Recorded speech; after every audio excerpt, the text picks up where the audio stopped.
Giant Voice, the official podcast of the United States Navy's largest overseas installation, Commander Fleet Activities, Yokosuka. All the information you need to succeed as a forward deployed sailor in Japan. Each week, we tackle one topic and speak to experts who can answer some of your most frequently asked questions. This is the Giant Voice Podcast.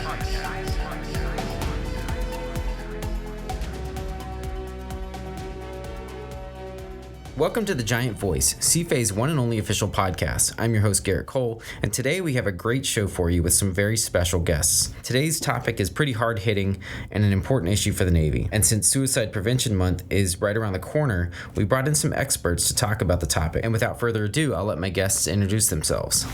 Chaplain David Kim. I'm the Command Chaplain for Fleet Activities Yokosuka. Hi, Lieutenant Commander Alampay, Director of Mental Health for Naval Hospital Yokosuka, and the CFA's Installation Director for Psychological Health.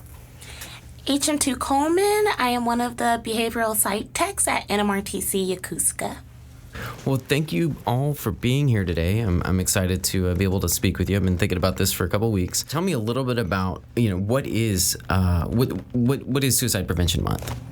I think it's a chance for us as a command and us as a Navy to kind of remind our sailors of the different resources that are available for them. I think it's a month that we can bring and raise awareness to not only the resources that are available for those who might be struggling with suicide and suicidal thoughts, but also a chance for people to reflect and to potentially mourn some of those that they've lost to this I would call it almost an epidemic at this point. So a kind of a healing aspect, but also kind of a reminder of the vast array of different resources that we have available to help those that are struggling with this. Yeah, no, I agree. And I think reflection is definitely the right word for it. I think part of why we have months in general and in honor of any cause is to focus on the fact that it is not the time to think about it. It's sort of in addition to our baseline, always thinking about these things, taking a pause to wonder, are we thinking about it enough? How are we thinking about it? Are there things that we can add and inform the way, or how do we reach more people? And I think that's kind of why it was wonderful that we brought in this podcast someone from chaplaincy, the religious ministry, who traditionally have been at the forefront of suicide prevention and counseling and therapy and mental health even before it was cool in the military. The chaplains since the beginning doing that. And many people would see a chaplain much more, or instead of seeing a mental health provider. I can provide the medical and the psychology of the sort of lay opinion. That said, a lot of the work that I do is very much informed by common value, focus on values and purpose and meaning that the chaplains focus on. And we also brought HM2 Coleman here because we understand that enlisted sailors can help enlisted sailors. She's also I hope I'm not disclosing too much for you, a spouse of a sailor assigned to a ship. And so we want to make sure that when we take this month, we take this 360 view that includes all voices and also all perspectives to reach as many people as we can from this. HM2.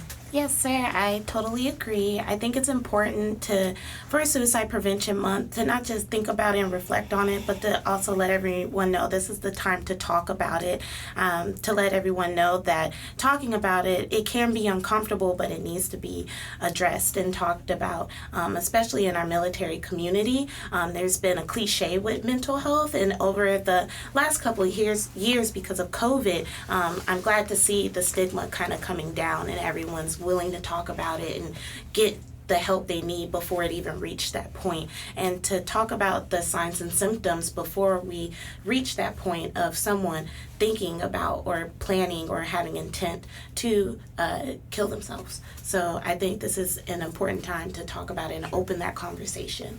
So let's talk about stigma. That was going to be my next question. I guess let's kind of want. I mean, I kind of wonder where the stigma. Obviously, we can date this back to World War II with shell shock and everything. Where did the stigma, you think, originate from? I think there's several different ways that, or contributors to that. I think part of it is in the military, where you have traditionally a male-dominated culture where it's about strength, it's about resilience, it's asking for help of any sort is kind of frowned upon. So the idea of showing weakness might be something that was frowned upon by the command as well as by individual soldiers, sailors, airmen, Marines. But also, I think culturally, suicide is something that, like many things, may have just been seen as just a taboo subject in general. In Safe Talk, we talk about how certain subjects like domestic violence used to be just something you don't really ask about. It was not your business, right? And so someone's personal struggles, it's their business. Let them work it out. It's not something that has traditionally been something that we ask about. But trying to break those barriers and trying to get those subjects out in the open more is one step on the path to healing as a community, as a society. Yeah, I think part of where stigma probably comes from and what gets reinforced is that human beings are inherently social creatures and social animals, right? And I think that part of that comes from when I think about who do I want on my team or who would want me on their team, we probably often think about, gosh, people would probably I would want someone who's really strong, someone capable, who's dependable, someone who has it together, someone who could help me out. And I think there's an assumption or a thought incorrectly that if someone has any form of sort of mental illness or is not right, they may not be kind of dependable, reliable, or willing to do things. And I think that kind of reinforces the stigma. And especially when you bring it into the military context where a lot of the work that we do is inherently training for life and death situations, there's a concern of why would somebody trust me if there's something wrong with me? And I think that is especially when on top of the fundamental problem with a lot of mental illness and mental health concerns is an insight problem of not being kind enough to myself, not being compassionate enough to myself, and sort of just not seeing myself with enough grace or as much grace as I would give someone else who had the same thing. Somehow, when I'm suffering, when I'm bad, it's not a good thing, it's not okay, no one wants to help me, even though that person will just say in the next sentence, but if it was somebody else and my buddy doing it, I would totally help them and not judge them. So I think the stigma is sort of that indoctrinated thing, and I think that's why we focus a lot on talking about mental health, is to help clarify the assumptions that we kind of just walk past one another on a daily basis with, and just don't talk about, and that perpetuates it. Mm-hmm.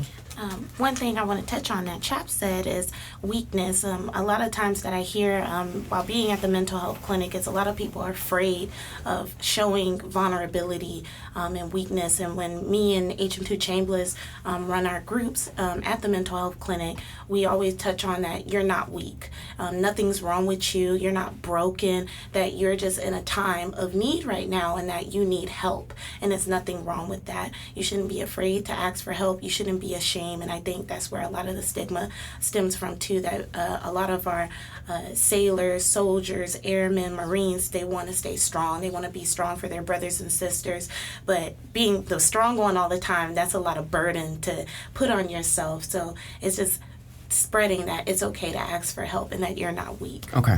Yeah. So I wanted to, this is one of the things that I wanted to kind of ask. So go back to a story when I was active duty, and I had a supervisor who was not the most supportive guy, and I was kind of in a dark place. And his response to suicide was, well, if they do it, then they kind of deserve it. How would a junior, anybody, officer enlisted, how would they, if they feel like they're not getting their support from their immediate chain of command, how would they have the courage to go talk to somebody? I think the first thing is knowing who to go outside of your chain of command. We always tell people at the clinic that not everyone is safe, and so you need to know who is safe, who you can disclose stuff to. And having someone outside of your chain of command is important. Knowing your resources is important. Knowing where to go if you don't feel safe, if you don't feel safe with yourself, go to the ER, take that step. It's okay to advocate for yourself. We always tell people that no one's going to show up for you like you. So make sure to take those steps for you and advocate for yourself and know that, no, I need help. I'm glad you touched on that. I really, because that's probably on the forefront of some people's minds. So, Yeah, I think definitely support from the chain of command is welcome, but different people have different experiences. They have different biases, and so being aware that you have other resources. Again, most of the ships now have chaplains, and definitely corpsmen. The medical department is going to be your first line of defense, and so, but it comes down to relationships, right? If you, like HM2 said, you have to feel safe, and we're hoping that months like this, or just different discussions, different opportunities we have to connect, help people feel safe enough to kind of come forward, not just for themselves, but we really need sailors to come forward for each other too, and to kind of look out for each other and know when to get help for their shipmates who may not be in a place where they're able to do self-aid. So we kind of rely on buddy aid to help each other out. So and again, there are multiple avenues, even on a ship, alone and unafraid, out in the middle of the South China Sea, to reach out. So we just want to make people not just aware, but safe enough to reach out. Yeah, I mean, I have two additional thoughts, and I certainly agree with those. I'd say one, certainly be remiss if I did not mention that this was kind of the genesis or the root of this, the Brandon Act we always hear about that was recently passed and implemented throughout the Navy, which there's been a lot of talk about it and a lot of misconceptions, but essentially what the Brandon Act said is if one goes to a E5 or above, a supervisor, and they say, I need a mental health thing, that person is supposed to help them get to mental health with very little to no questions asked, make sure they get an appointment, and now it's a leadership responsibility to do that. So I think that is certainly the formal answer, and certainly I think the step forward, and certainly something the Navy supports. But to your point, I think one might say, well, my gosh, wasn't your leadership supposed to do that when you were back in Europe? Weren't they supposed to do that just like they were supposed to do this? And I think that's where HM2 and Chaplin's comments are very important to understand. And I think on what I heard is on your CFA, on the CFA website now, they do have the list of resources we've created, which again, on that, it breaks it down to what are the various resources. As I mentioned, I'm the installation director for psychological health. And so part of that role is beyond the director of mental health for the hospital, it's everyone sort of on the installation. So civilians, contractors, how do I reconcile the resources that are available to everyone and kind of put them in a way so that everyone is suffering? Because everyone on this base was literally brought here from the United States, which probably means they're all important for something, whether or not they recognize it. And so to do that, that's why we have this resource page that is on the site now, which essentially breaks down the fleet and family, the MFLAC services, definitely the chaplain duty number is on there, and the hospital is on there. If I may, the second part that I think about that you remind me of is something that when I was, especially with the Marine Corps, would come up pretty often. When I would see, particularly at this point, it was the late 2010s, and it was especially when I'd see the E6s and the E7s, who there's a whole unique stigma when you're in leadership and seeking mental health that I think comes up. And a lot of those guys, partly, I think they were honest when they're saying, well, the reason I never got help is I wanted my junior guys to get it. Got it, but who's in charge of those junior guys and who's really contributing to those junior guys' quality of life but you? And particularly when we talk about them and PTSD, not that you have to be Marine to have PTSD. People come into the military with PTSD from adverse life experiences. And basically one way that I've kind of got the ones that are many who are on the fence to talk about it, as I said, you know better than I that if anyone is judging you for having mental health issues or mental health concerns, you have the medals and, or evaluations to prove it. If someone's judging you for seeking mental health, it typically means one of two things. Either one, that person is in denial about their own mental health concerns, in which case they're trying to shut you down, because if you don't talk about it, they don't have to think about what's going on in their mind, their hearts, their homes. Or two, if they're judging you based on what you've experienced in life, whether it was combat, whether it was the childhood you've been through, then the reason they're doing it is because they haven't been anywhere and they haven't experienced it and they can't fathom that there's anything like that. So I guess, in a sense, have grace for them, that they don't, the same grace they don't have for you, but recognize if someone's making you feel bad about mental health things, and particularly getting mental health, it's probably because they're in denial about their own concerns, or two, they, lucky for them, have not had those experiences that have done that to them.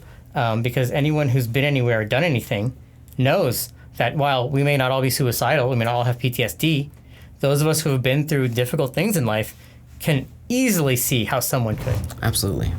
No, thank you. Yeah, no, that's definitely, and I wanted from that, I wanted to talk about, you had already mentioned the resources. So first, how can sailors be aware of their resources, resource awareness, and to know where can they go to see what resources they have available?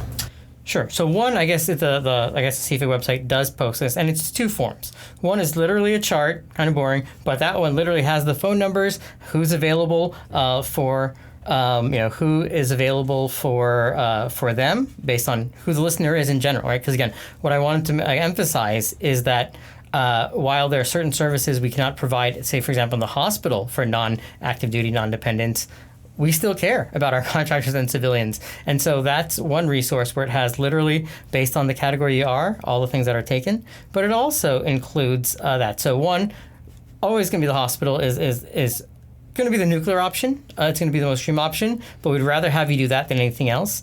There's also a roadmap that should come in that file. And that roadmap kind of walks you through where you are on the continuum. In that if it is something that is, say, I'm not that concerned, it's just difficult, I just don't want it to get out of hand, that's definitely a role where chaplain counseling can begin. Definitely chaplain counseling can even go well beyond that. But also where MFLACs, the Military Family Life Counselors, of which their phone numbers are readily available. What's nice about the Military Family Life Counselors is that, one, I'd say what's nice about them is that they have the flexibility to meet you in different parts. So you're not going to an office. If you're worried about the stigma, it's this person who will meet you on a park bench somewhere at a designated time and will talk to you and is available kind of at different hours that you negotiate with them. And so that flexibility is nice and an entree to things. What other people also like about it, I tend to not think this is a good thing about them, but certainly I can see how some would. They do not document in anyone's medical record or service record, so to the extent that is an issue.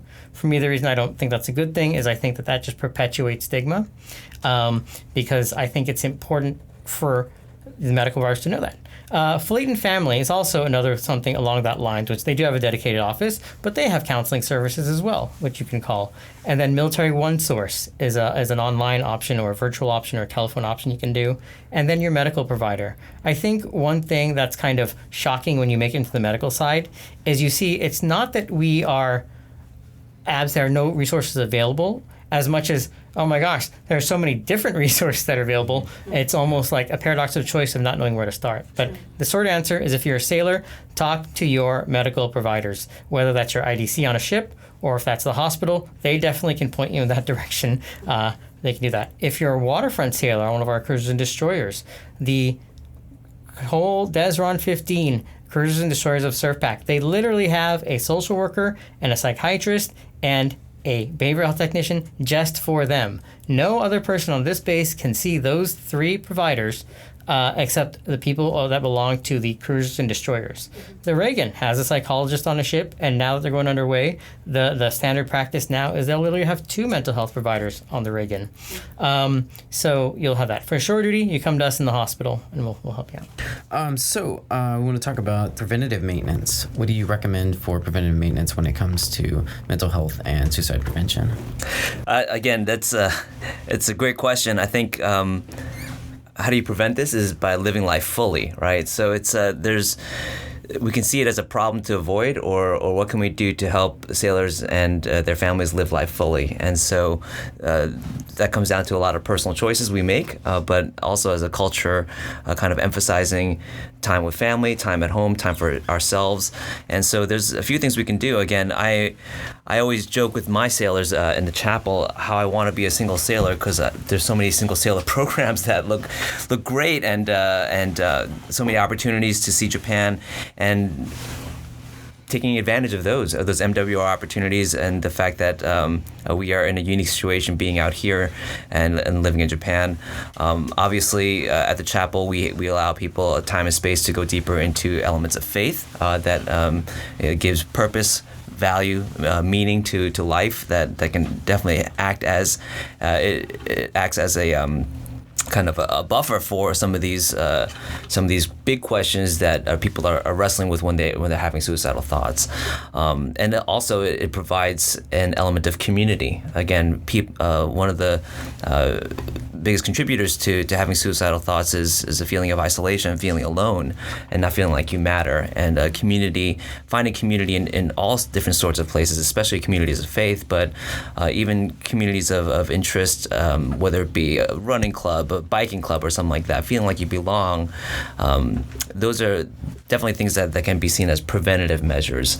And then again, it's just having a culture in our commands that emphasize that we work hard together, but we also take advantage of and emphasize the importance of downtime and having time to reset, take a knee, and to see that as not, again, everyone's got schedules that they have to meet, and I'm sure, again, the adage is that a ship in port is not doing what it's supposed to be doing. It's supposed to be out at sea. But just like you take care of your ship, you maintain it, we got to do that with our sailors and our families as well.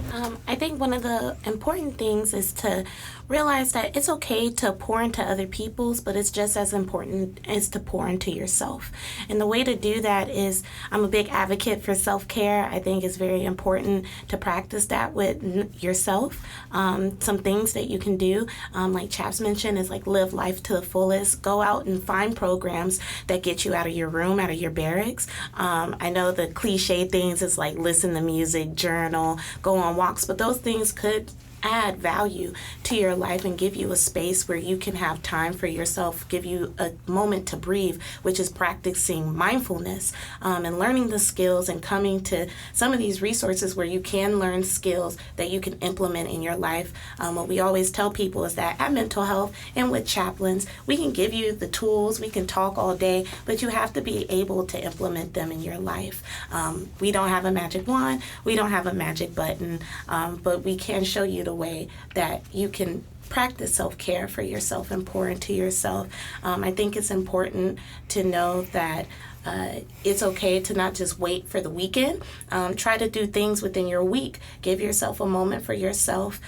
Try to find things. Like I didn't know we had a roller derby team that meets in a KGO, and there's a dance studio right outside of the base, that there are things outside of the haunch that you can do to decompress and have fun. Absolutely. Another thing that I'll plug is our Credo ministry here. Obviously, I think they're known for marriage enrichment retreats and having free retreats that couples can go on where they can reconnect with each other. I think those are very important, not just before and after a deployment, but just in general. I think that's always going to be time well spent. And again, it's free. Transportation is even provided for these resources, for these retreats. But they also offer personal resiliency retreats. So for sailors that just want to get away and kind of just work on themselves, work on their own goals, work on how they can reflect and how they can practice mindfulness, all different things that are done on a personal level. Those kinds of retreats are available as well. And so we definitely want to make sure that you're aware of our Credo retreats, and Chaplain Dan Clark and Chaplain Ryan Messer over there are very eager to roll out a set of retreats and programs that will help our families as well as our single sailors in trying to live life fully. Yeah, I actually, I'm glad you mentioned that, Chaplain, because actually we've met with Commander Clark and Lieutenant Messer, and they are now part of our DMA, Director of Mental Health family. In fact, I had them come to our all providers meeting because we are planning to, again, my role as the Installation Director of Psychological Health is to sort of work to transcend silos as much as possible of what things were. And I think that's something that we recognized across the board independently, is that there was this program and there was some territoriality about it, and so we don't talk about those things. But literally, we've been talking to them about how we can leverage that with, for example, SARP. And one of the things we're thinking for the next fiscal year is one of our levels of SARP is literally a 3-week program, and part of that on the weekend is finding a sober activity. And in my sense, what I'm trying to see if they can accommodate, and they seem very excited to accommodate, is where we give the attendees of the SARP program training and treatment obviously during the week, but maybe during that second weekend, making that into a Credo retreat where they can be taken away for these personal resiliency things, where they can kind of learn about sober living, sober activities, things that they can do that don't involve alcohol. To go to your point about what is a preventive maintenance, and I think that kind of touches on the concept of, I don't know if you're going to get to it, things that we can do for prevention ideally.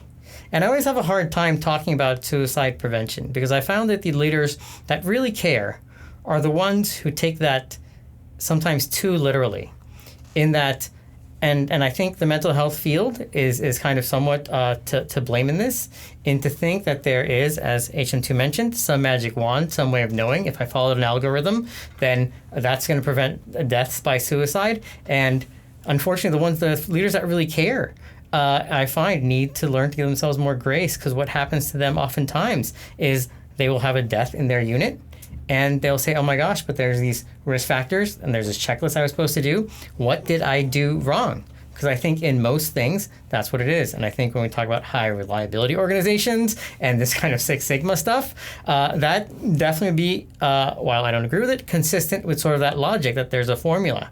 But one of the issues that makes mental health so difficult compared to my other friends in the House of Medicine is that people don't obey the laws of physics the way aircrafts do.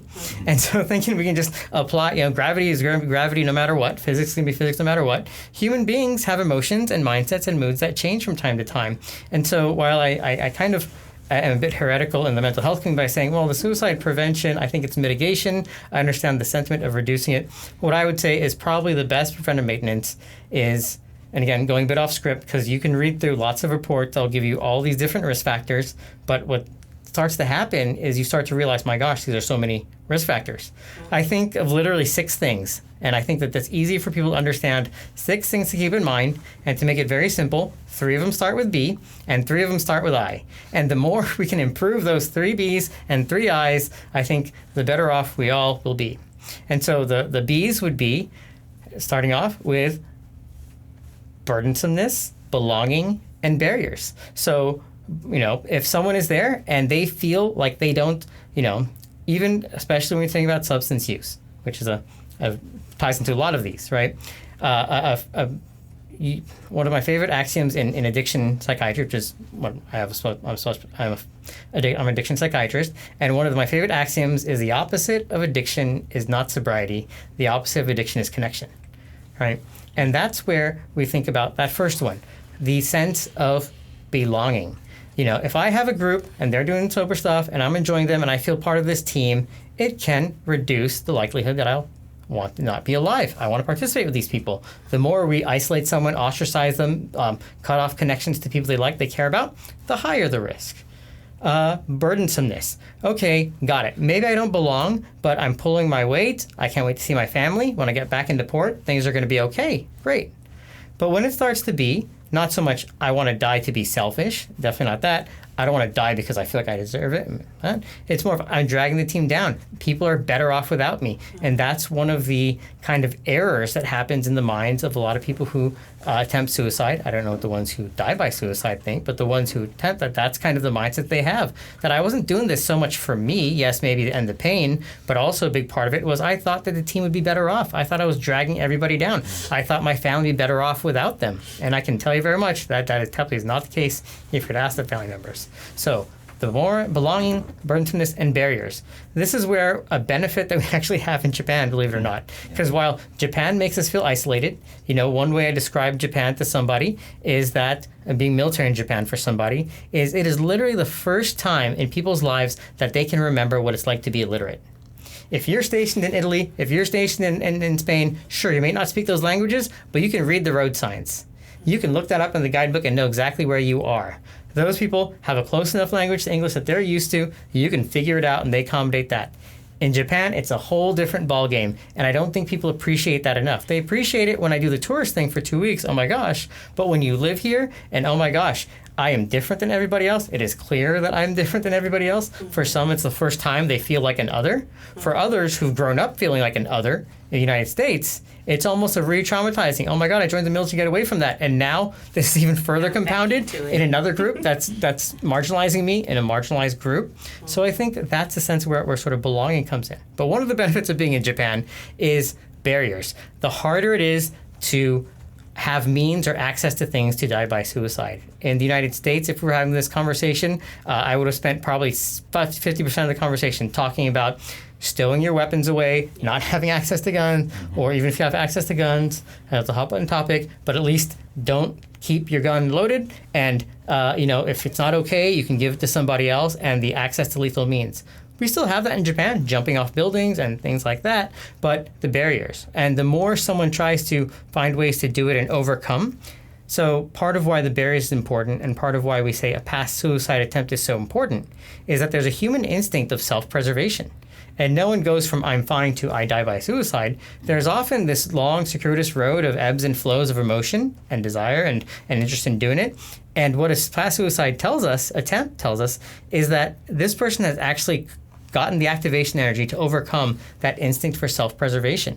And that's why barriers, that's a big concern, because that's a low barrier. So belonging, burdensome barriers, and the three are eyes are intolerable. Sure, I feel like I'm burdened. Yeah, I don't belong. They don't like me here. They don't want me here. Yeah, I could kill myself. But you know what?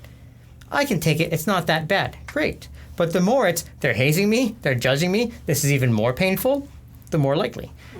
Interminable, which is never going to end. Sure, yeah, it's terrible. I don't like it. I don't belong. All those other things. But the deployment's going to be ending in a week, right? But then when you start getting the extension and the third extension of the deployment of the underway, where I feel like they're just fooling us every single time. I don't even like lobster or steak right now because it reminds me of something that's not going to come. So the more I feel like this isn't going to go on forever. And the last was inescapable.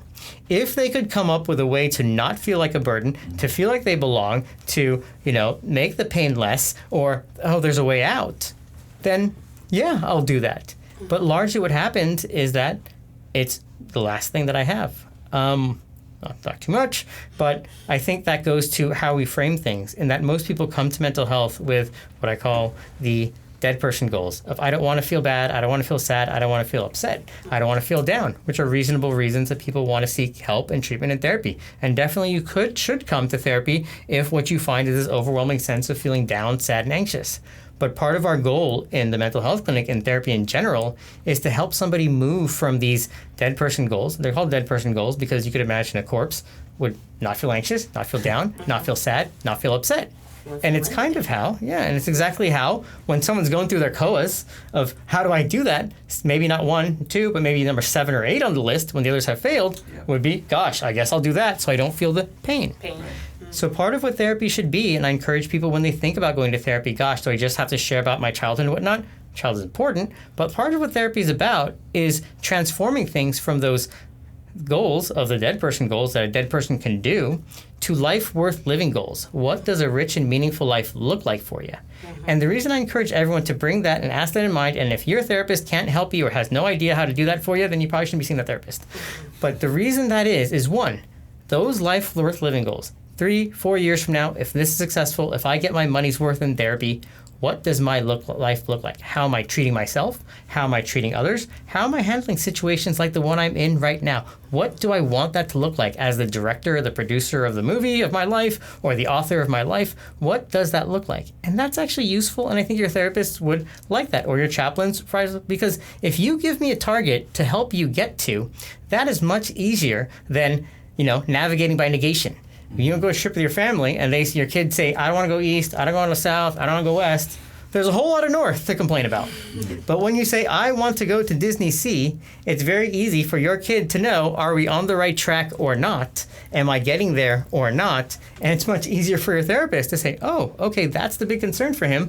Great, let's do those things that matter most to you. Because I can think of so many things that help with suicide prevention, but what matters is what matters to the individual person. And so that's why that's important. I wanted to touch on the epidemic.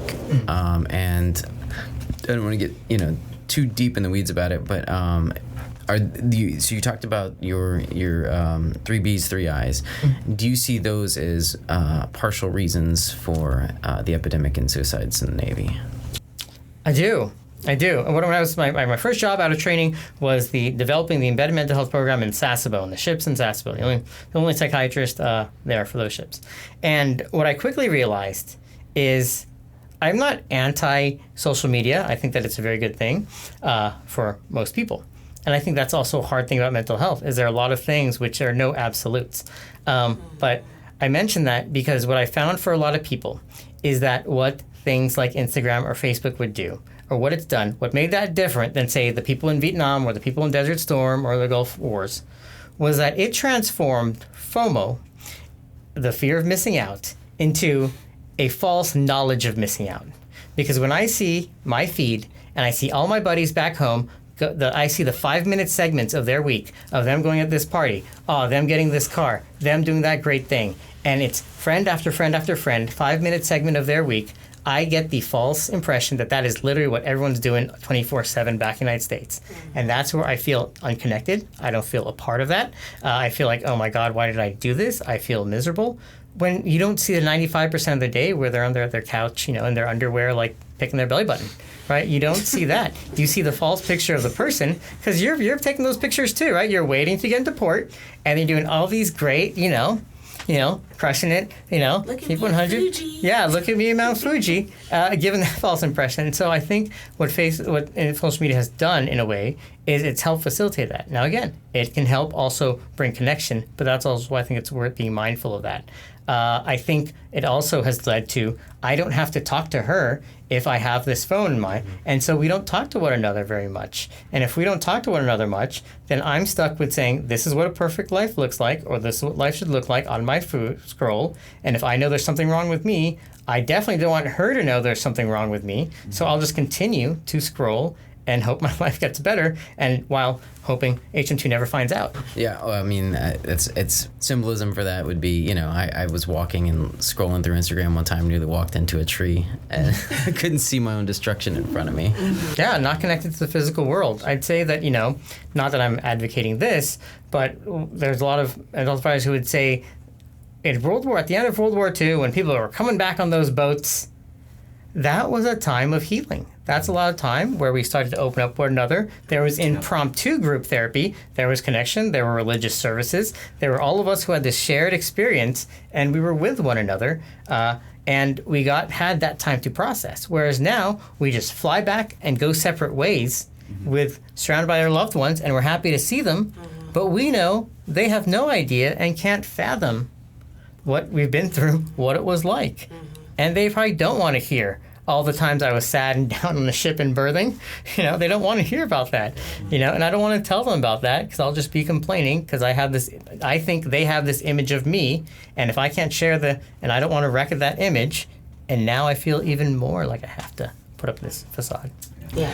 I think Doc talked about kind of the challenge of actually connection, ironically, in a much more connected world, right?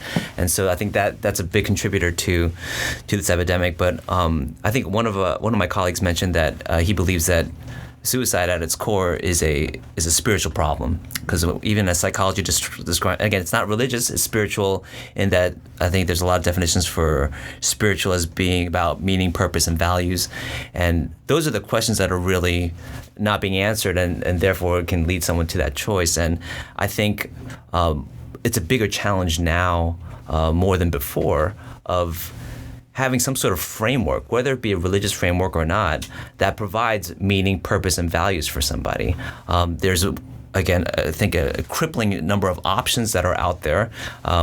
People don't have a foundation that they may have been given by their families or by their childhood or what have you, that is at least some sort of default position about where they fit into this world, a worldview to look at. I think before, people might have a certain worldview that was given to them by their family, that they go to college or they go out into the real world and that gets challenged and kind of teased out. But I think more and more so, people are coming into the Navy without really a worldview that's very well defined.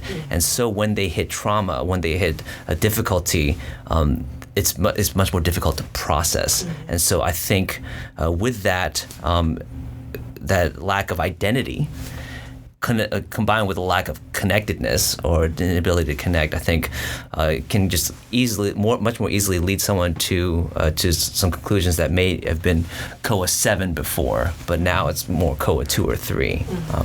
Before the internet or before these things, I've had to see HM2 every day. I am referencing what normal is based on the people I'm around and the reality, warts and all. When I rely on what I see on my social media as my reference point, my anchor mentally for reality, how can I ever think I could match up with that? Mm-hmm. Yeah. Social media plays a big part, especially now. You have TikTok where you have people saying, put your 5 fingers up, or if you put all your 5 fingers down, then you have ADHD, or you have anxiety, or you have depression. So now you have social media trying to diagnose you, and so instead of going to someone for help, you're like, I can just figure out what's wrong with me on TikTok, or I can just figure out what's wrong with me on Instagram. And you have to kind of disconnect from that and come back into reality. I think Sarah made a good point when we talk about when our service members used to fly back and have that time to decompress and talk to each other, because those are the only people who know what went on, what they went through. And for our shipboard sailors, they're the only ones that know what goes on those deployments, the disappointment of not being able to go back into port or having to extend. When they come home, a lot of the times they're still in that mentality. I know, like my husband's on the ship, and I noticed one day he was still sleeping, like he was on the rack, like he was just stand still like a board, like still sleeping like he was in a rack, and I couldn't understand it. I was like, why are you sleeping like that? Like, why are you so stiff? And he was like, oh, I'm sorry. I'm like, I'm used to it. And I thought it was weird, but then I had to realize that was his life for 2 months. And I've never been on the ship, so I don't know what that looks like. And so when he comes back home from his deployments are underway, I make sure that he does have that time with his sailors so that they can go out to eat. They can go and get yakuniku by the mall and have that time to decompress with them and like talk about it, and then also provide a safe space for him to come talk to me. And even though I don't know and I wasn't there, at least I can show him that, hey, I wasn't there, but I'm here to support you. I'm here to hear you out. If you don't have the time to talk to them, that you can at least talk to me.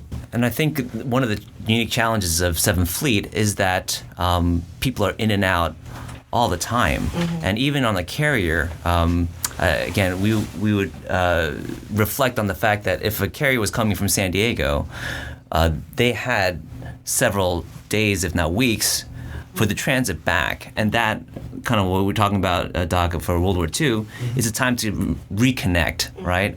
It's a time to disconnect from the deployment experience to some extent. You're still on the ship, but to reconnect and to start thinking about home.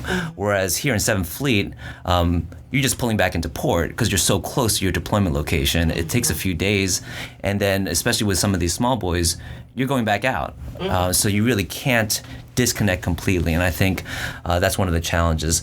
But also, I think in addition to decompressing and disconnecting, as important as that is, it's important to find something that you're reconnecting with, and that's the important thing. And that might be kind of where it's a bit more challenging. Of what do I reconnect with, and whether in terms of a framework, in terms of a worldview. And again, this is where I would challenge us to think through. Hey, again, if you have a faith community, if you have a faith background, a lot of these have been in place for hundreds, if not thousands of years. Something that's bigger than ourselves, something that's bigger than our own experience. Some people find meaning and purpose in being in the Navy, being in the Marines, right? I think I always lament about how things are different in the Navy than the Marine Corps, but because of the strong kind of culture in the Marine Corps, that's something that people find connection with, right? And it's something bigger than themselves that they can connect with. And so it's something that can be done on a command level as well. I think I've seen it done well. But anything that we need to look not just at what we need to disconnect from, but what we need to connect with. And I think the deeper those roots go, the longer the traditions have been, I think the bigger it is outside of ourselves, I think the more helpful they can be. Okay. Is there anything else you all want to add?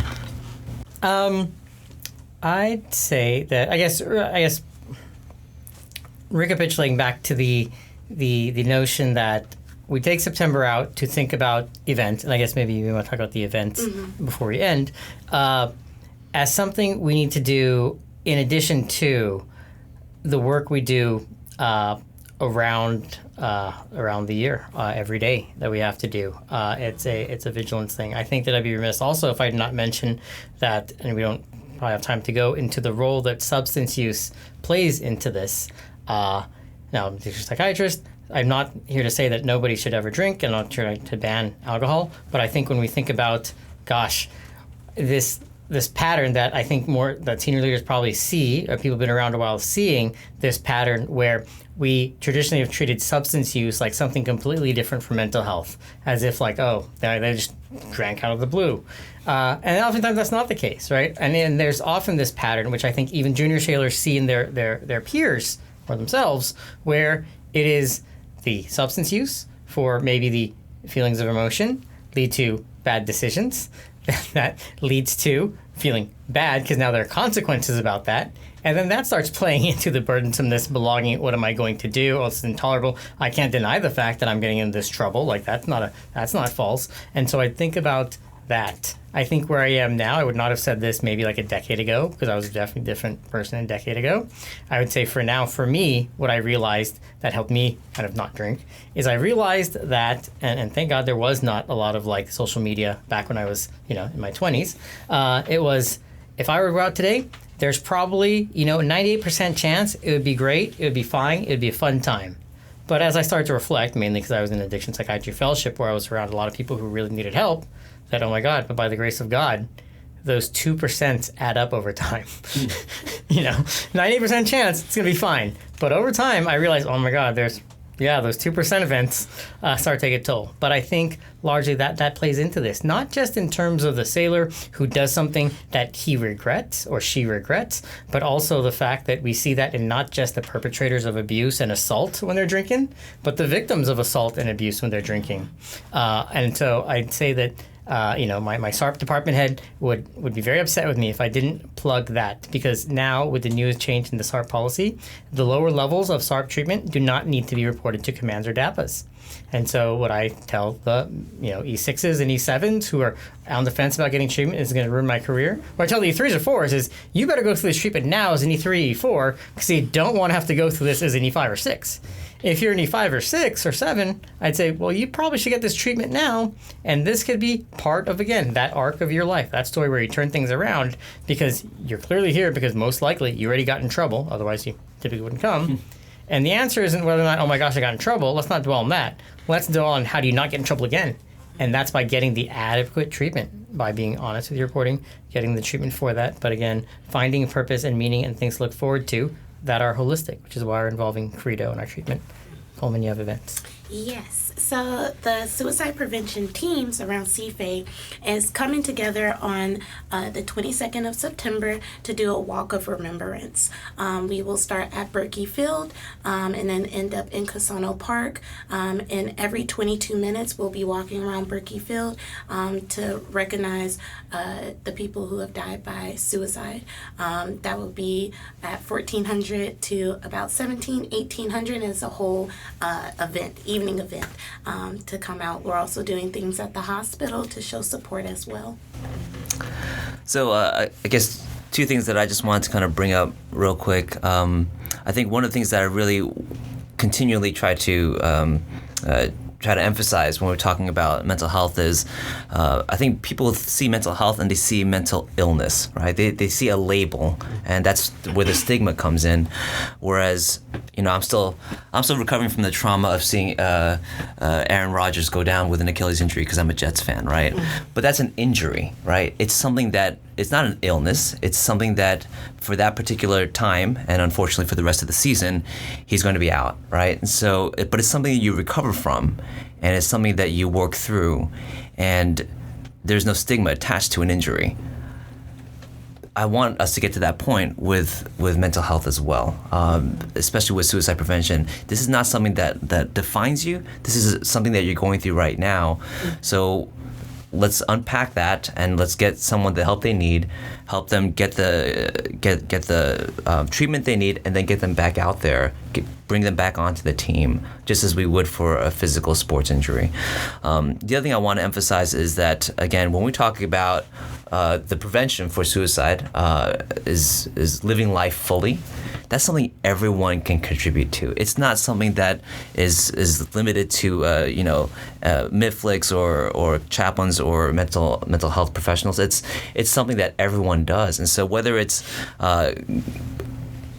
equipping yourself better by going through Safe Talk and kind of being aware of how to talk through some of these issues with somebody who's having these thoughts, whether it be reaching out and finding who your EOSC providers are on your ship and just using those peer-to-peer networks continually to live life fully, I think that's going to go a long way to preventing some of these issues before they kind of bubble up. So living life fully, it's an all-hands effort, and everyone can do it. And so that's why I encourage people, just everyone to pitch in and do what they can. I'd say we're going to add one more thing. Yeah, absolutely. Chaplain always inspires me to think of new things. Why wouldn't he?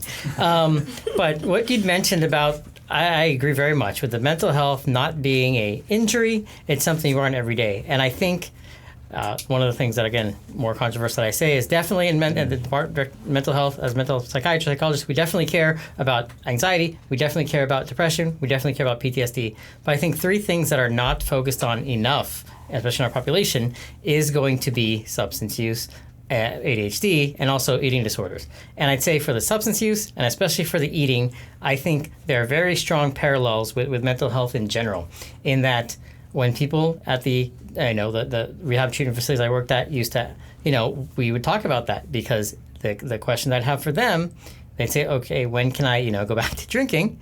It's like saying, when can I stop working out and have a body that I want? When can I stop eating healthily? Well, you can do it now, but it's eternal vigilance, right? What is the price of liberty? Eternal vigilance is the price of liberty and wanting that life. Eternally vigilant about my mental health. Eternally vigilant understanding there are definitely things I want to do, but that would serve certain values, and there are others. So I think that that awareness is happening because, again, going back to the Marine stories, I think most people can at least imagine that Marines during certain parts of the year have to roll up their sleeves. They have no choice about it, and that's a very big deal to them. How good a human being you are apparently is reflected in how tight your folds are.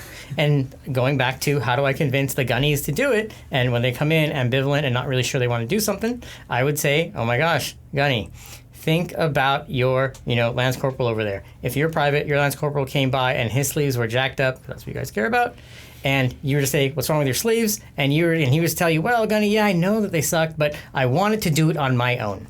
I didn't want to ask my corporal for help. I didn't want to seem weak, or I thought I was going to be called an idiot. I said, your head would explode if someone said that.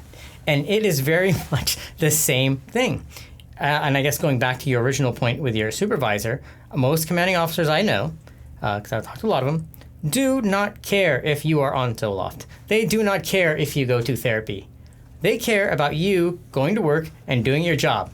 And if you need to be on Zoloft to do that, great. If you need to have therapy once a week, great. That is fine. That is kind of what they care about. And I think that's important because I think a lot of people who are on the fence are worried about, oh my God, my command's going to care for me. No, they don't care for mental health. What they do care about is if because you don't get help or treatment, if you know there's a problem and the problem perpetuates, that's not helping anybody. Your spouse may care, but I think at some point when they see the benefits of, oh my gosh, he or she's much nicer, he or she's much more calm, your kids will appreciate it. Oh my gosh, dad's not yelling as much, mom's not as mean. I think if there's so many ways to think about, like, when they see the benefits of it, I think that's probably the best way of getting people to understand and just letting them know, you know what, you're not marrying medication, you're not marrying therapy. If you don't like it, you can always stop it, but you might as well make that decision from a position of strength. I know what this is like, I've been through it, and no, I don't need it, I'm okay without it. That's fine. Rather than a position of weakness, of I don't know what it's like, I'm scared of it, so I'm not even going to address it, I'm just going to ignore the problem. Okay. One other thing that I will say, though, is thank you so much.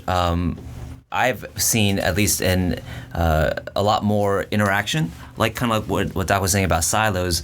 I see a lot more efforts to break those silos down and just recent months and years. And so really appreciate that, because it will take a team effort to address this from everyone, not just us as caregivers, but us with the commands and with all our sailors too. So it's a community problem. It's going to take a community solution, and because we have someone in this seat now as director of psychological health, I think it's really helped kind of make it more of a team effort. So I really appreciate all that effort, Doc. Thanks. Thank you. Yeah, hopefully we have not just the synergy and teamwork, but also synergy for the community's own well-being, in that all members of the community will benefit as people. Yeah. Okay. And recognize that most people, they got their own stuff going on. They just want you to be okay. Most chain of commands do. And for us, we have confidentiality. CHAPS has confidentiality. Our confidentiality may be limited, but we do have confidentiality. You get to choose who's part of your treatment team. We cannot spread your business all over the place. So I think that plays into the fear aspect as well, because I think people get afraid and be like, well, if I talk to this person and I see you out and you're part of the command as well, or I see you out in town, like there's a possibility my business might be spread all over the place. But for mental health and for chaplains as well, that's not our position. We are here to make it a safe space so people can come and have an outlet to come and feel safe. Well, thank you all for coming, and I really do appreciate it. If you or someone you know is experiencing a crisis, please reach out to these 24-hour resources. The Duty Chaplain line is 080-5016-6836. The Duty SAPR Victim Advocate is 090-8046-5783. Sexual Assault Response Coordinator is 080-8409-8610. Military One Source is 1-800-342-9647. The Suicide Prevention line is 1-800-273-8255. Press 1. Suicide prevention is www.suicide.navy.mil. The Veterans Crisis Line is www.veteranscrisisline.net.